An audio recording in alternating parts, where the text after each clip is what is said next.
আসসালামু আলাইকুম, সবাই কেমন আছেন? আশা করি ভালো আছেন। আমিও ভালো আছি আপনাদের দোয়ায়। তো এই যে চলে আসলাম একটা নতুন ভিডিও নিয়ে আপনাদের সামনে। আজকে সারাদিন কি করি আপনাদের সাথে শেয়ার করব। এই যে আমি গেছিলাম বাজারে, বাজার থেকে পাতাকপি আনলাম, ধনিয়া পাতা আনলাম মাছ, আর আনছি মূলা। তো মূলাটা আমি ঘরে খাইছি, ওইটা আপনাদেরকে দেখাতে পারি নাই। তো এই যে মাছ নিয়ে আইছি, রুই মাছ। তো রুই মাছ এখন কাটবো। এই মাছ আনছি কেজি 250 টাকা কেজি। এখানে 400 টাকার মাছ দুইটা।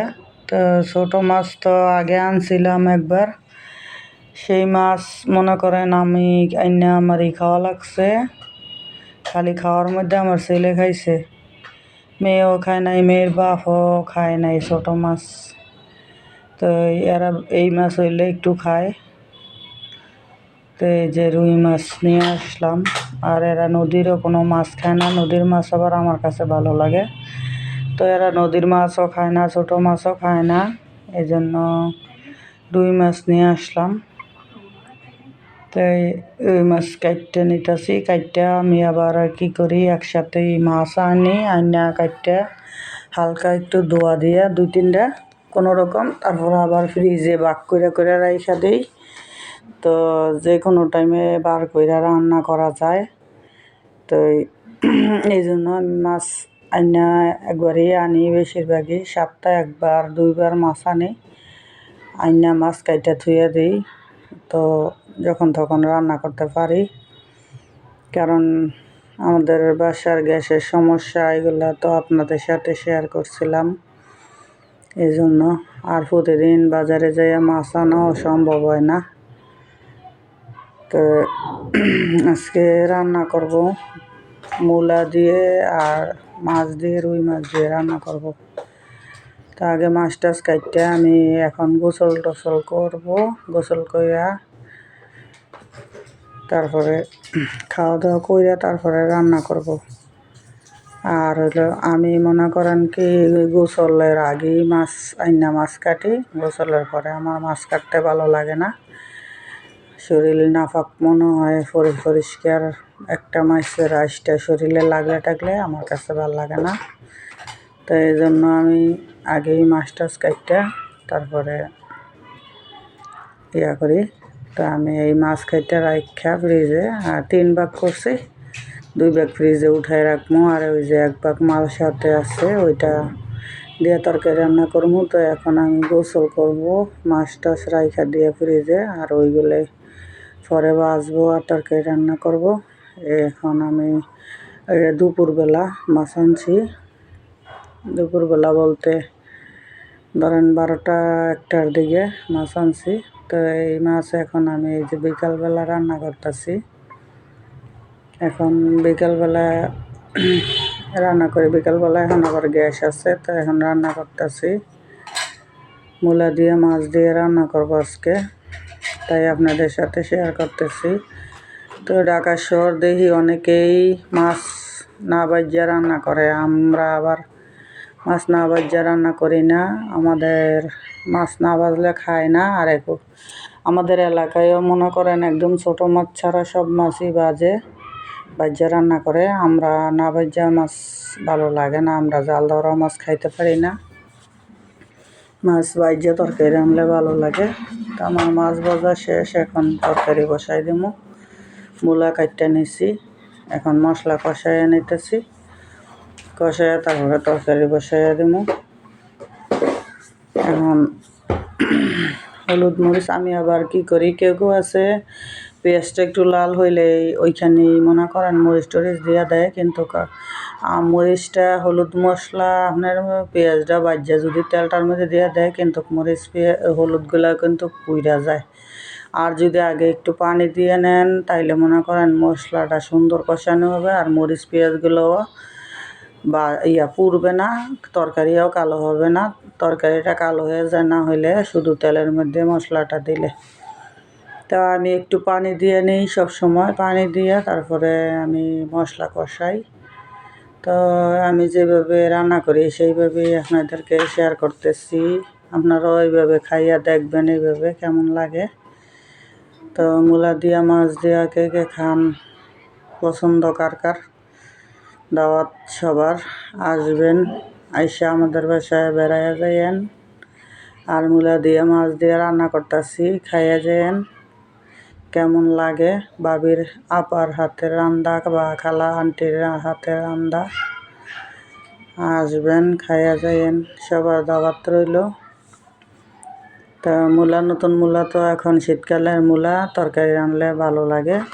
এখন আমি মূলাটা কষায় নিতেছি। তো আমার কষানি শেষ হয়ে গেছে, এখন তরকারি জল দিয়ে দিব। তো তরকারি মনে করেন মূলাটা আগে একটু বেশি সিদ্ধ করে নিছি কষানির মধ্যে, বেশি করে সিদ্ধ করে নিলে পরে জলটা দিলে আপনার বেশিক্ষণ আর তরকারিটা বেশি একটা সিদ্ধকরণ লাগে না। তো এখন আমি এই যে জল দিয়ে দিতেছি। আর একটু তরকারিটা মনে করেন ঝোলঝুলি রাখবো, আমরা আবার একটু ঝোল পছন্দ তরকারির। আর তরকারি আমার তরকারি দেখেন লাল কালার, আমরা মরিচ একটু বেশি খাই তরকারির মধ্যে। তো এখন মাছ দিয়ে দিব তরকারির মধ্যে বিকালবেলা। এখন তো আজকে একটু তরকারিটা রান্না করে রাইখা দিব এখন। আর হইলো বিকালে তো এর জন্য একটু মুরগি আমি বিরিয়ানির জন্য কষায় রাখছিলাম। তো এখন আমি সেই মুরগিটা দিয়ে একটুখানি রাতের জন্য বিরিয়ানির মতোই বিরিয়ানি রান্না করব ঘরোয়াভাবে, আমাদের নিজেদের ঘরে আমরাই খাওয়ার জন্য, কোনো মেহমান টেমান আসে নাই। তো ওইটা ফ্রিজে ছিল, মুরগির গোস্তটা ফ্রিজে রেখে রাখছি, ওইটা বার করছি। তো এই চুলায় আমি খাবারের পানি বসায় রাখছি, আর তরকারিটা ওই চুলায় হইলে তারপরে আমি বিরিয়ানিটা রান্না করব। তো ধনে পাতা দিয়ে দিতেছি, হয়ে গেছে আমার তরকারি, এখন নামাইয়া নিব ধনে পাতা দিয়া। তো কে কে এইভাবে মূলা দিয়া মাছ দিয়া খান, কমেন্টে জানাইবেন কেমন লাগে। আর আমার ভিডিও দেখতে কেমন লাগে, আমার রান্নাবান্না কেমন লাগে কমেন্টে জানাইবেন। যদি কোনো ভুল ত্রুটি হয় তাহলে তাও জানাইবেন, বলবেন, আমি কিছু মনে করব না। তো এই যে আমার ফাইনাল লুক তরকারির। এখন তরকারিটা আমি এই ছোটো কড়াইটাতে ডাইলা নেব। এখন মনে করেন কি বড় কড়াইটাতে সবসময় তরকারি রাখি না, আমার তরকারি এখন হয়ে গেছে, ওইটাতেই ডাইলা নেই। আর আমরা বলেও ডাইলা রাখি না, কারণ তরকারি বারবার আমাদের ঘরে গরম করে, চুলার মধ্যে গ্যাস থাকলেও গরম করে, অল্প থাকুক আর বেশি থাকুক গরম ছাড়া খাইব না, বারবার তরকারি গরম করে। এই জন্য আমি তরকারি বোলের মধ্যে ডালি না, আমি কড়াইতে এই ছোটো কড়াইটাতে ডাইলা রাখি। এই যে আমার তরকারি হয়ে গেছে, এখন নামাই নিলাম। তো ভাতটা সেক দিয়ে নেই, ভাত তো বসাই দিছি। এই যে আমার তরকারি। তো এই যে একটু বিরিয়ানি রান্না করব রাতে এটা। তো এই জন্য মুরগি তো আগেই কষাইয়া থুয়ে দিছি সব কিছু, টক দই বিরিয়ানির মশলা টশলা দিয়া। এখন শুধু চালটা বাছবো আর গোস্তটা দিয়ে পানি দিয়ে বাস রান্না করে ফেলবো শর্টকাটের মধ্যে। তো শীতকালে ধরেন এরকম মুরগি কষাইয়া থুয়ে দিলে, বা বৃষ্টির দিনে এরকম ধরেন একসাথে কষাইয়া বিরিয়ানির মশলা দিয়ে টিয়ে টক দই দিয়ে যদি আপনি গোস্ত, যে কোনো গোস্ত ইয়া করে রাখা দেন, যে কোনো টাইপে মনে করেন শর্টকাটে আপনি বিরিয়ানি রান্না করে ফেলতে পারবেন। এই যে তা আমার এইখানে গোস্ত পরিমাণে চালটা একটু বেশি দিছি। তো বিরিয়ানি থাকলে মনে করেন পরে ডিম টিম বাজিয়ে দিলেও খাইতে পারি, আমরা খাইয়ে ফেলাই। তো এই জন্য মনে করেন চাল দেওয়ার পর দিছি, এখানে বেশি দেখা যাইতেছে চাল। তো একটু বেশি বাসি হইলে আবার বিরিয়ানি ভালো লাগে। এখন আমি গরম পানি দিয়ে দিতেছি।